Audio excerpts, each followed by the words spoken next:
Welcome to Standard Chartered Money Insights, a podcast series by Standard Chartered Bank that brings you market views and insights on the go. Welcome to Cut to the Chase. Today is Wednesday, the 22nd of January. I'm Daniel Lam, your host for the podcast. Trump's inauguration brought a few surprises. Most notably, he did not immediately implement his tariff threat, and he's open to negotiation on that front.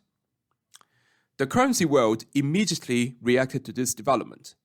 Very logically, the euro rebounded well, because Europe is the region where the US has its biggest trading deficit. The euro-dollar has been on a significant downtrend since the end of September last year, and the move earlier this week broke this downtrend. The support on the euro-dollar is at 1.0320, and it has the potential to reach the level of 1.06, which is the next key resistance, as well as our 12-month target. You may say that the upside is not so large for euro against the dollar, and that is because of the expectations of weaker economic performance from Europe versus the US, as well as more monetary easing from the ECB via the Fed. On the other hand, amongst the major currencies, the yen did not react in a significant manner. Well, the primary driver of the dollar-yen has been the US-Japan interest rate differentials. As the US 10-year Treasury yield started heading south, the technicals of the dollar-yen has turned, with the MACD now flirting with going into bearish territory. It appears that the dollar-yen may test the 150 level, which is an important level of support. Now, what about the Japan side of things?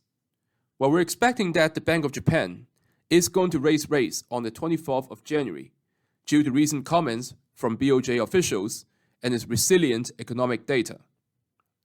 For example, the BOJ raised its third quarter GDP growth forecast to 1.2% on higher capital investment and an exports recovery, while inflationary concerns persist.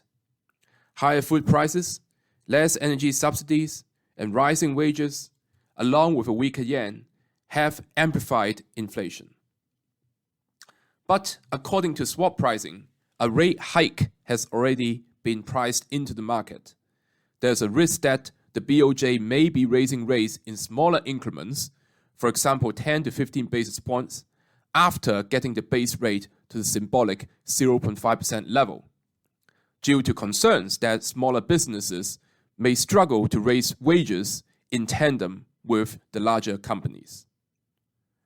Overall, we're expecting some short covering, but not massive strengthening in euro and in the yen against the US dollar in the near term.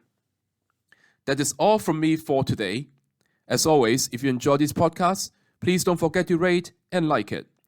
Thanks for listening, and we wish you a happy day ahead. Thank you for listening to Standard Chartered Money Insights, a podcast series by Standard Chartered Bank.